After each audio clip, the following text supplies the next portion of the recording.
Oke, silakan yang bertanya Ibu, silakan. Oke, silakan Ibu. Assalamualaikum warahmatullahi wabarakatuh. Waalaikumsalam warahmatullahi wabarakatuh. Nama saya Ibu Asmawati Amin dari Majelis Taklim Al-Buruk Cikias Nagrak. Saya mau bertanya Ustadz, bagaimana menghadapi teman yang suka iri dengki gitu Ustadz? Demikian Ustadz penjelasan, semoga bisa diarahkan ke ini. Assalamualaikum warahmatullahi wabarakatuh. Waalaikumsalam. Didoain aja bahwa Allahu la ilaha illa huwa. Silakan Ya, pertama kita harus syukuri bahwa penyakit itu tidak terjadi pada diri kita. Jadi pada saat engkau didengki oleh orang lain, maka berarti engkau terbebas dari penyakit dengki itu kalau nggak dibalas. Jadi kalau kita balas, kemudian kita punya penyakit sama dengan dia. Karena setiap kedengkian itu pasti beriring karunia. Yang didengkikan itu pasti nikmat, kelebihan, karunia dari Allah. Maka bila menghadapi orang seperti itu, kita bersyukur kepada Allah. Kenapa? Karena kita mendapatkan nikmat yang banyak dari Allah. Nah, kalau kita sayang sama dia, kita kudu ingetin. Karena watawasau bil haqqi watawasau bis sabr. Tapi kan untuk tidak membalas saja itu udah prestasi. Karena kadang-kadang ketika dia dengki dengan kita, kemudian kita mencari-cari juga cara untuk mendengki dia. Itu yang berabe, karena itulah kemudian kita terjebak kepada penyakit hati bersama-sama. Karena penyakit dengki ini adalah penyakit orang-orang yang tadi yang disampaikan oleh guru kita. Karena pada akhirnya mereka akan berbicara tentang tauhid. Masa ente bisa ngiri sama orang yang dapat karunia, seakan-akan engkau telah menuduh Allah salah alamat dalam memberikan karunia.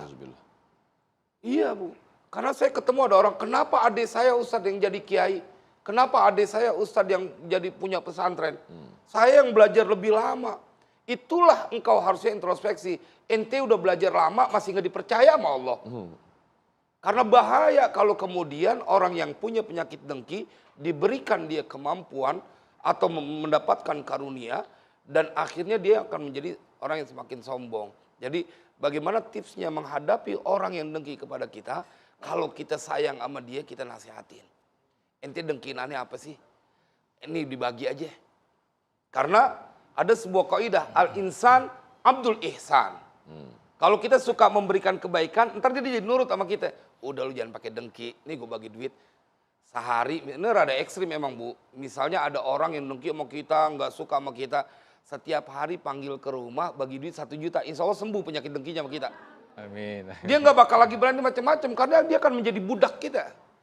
Tetapi kalau kita kemudian menjadi orang yang peduli kepada mereka, bahwa ada satu amalan, di mana pada saat engkau mendoakan saudaramu, saat mereka tidak tahu, maka malaikat akan mendoakanmu. Jadi kita tetap bawa mereka, karena saya suka bilang di majelis-majelis taklim, ente nggak dengki orang lain yang dengki, ente nggak balas udah cakep. Tapi ente tega nggak ngelihat saudara ente pahalanya habis?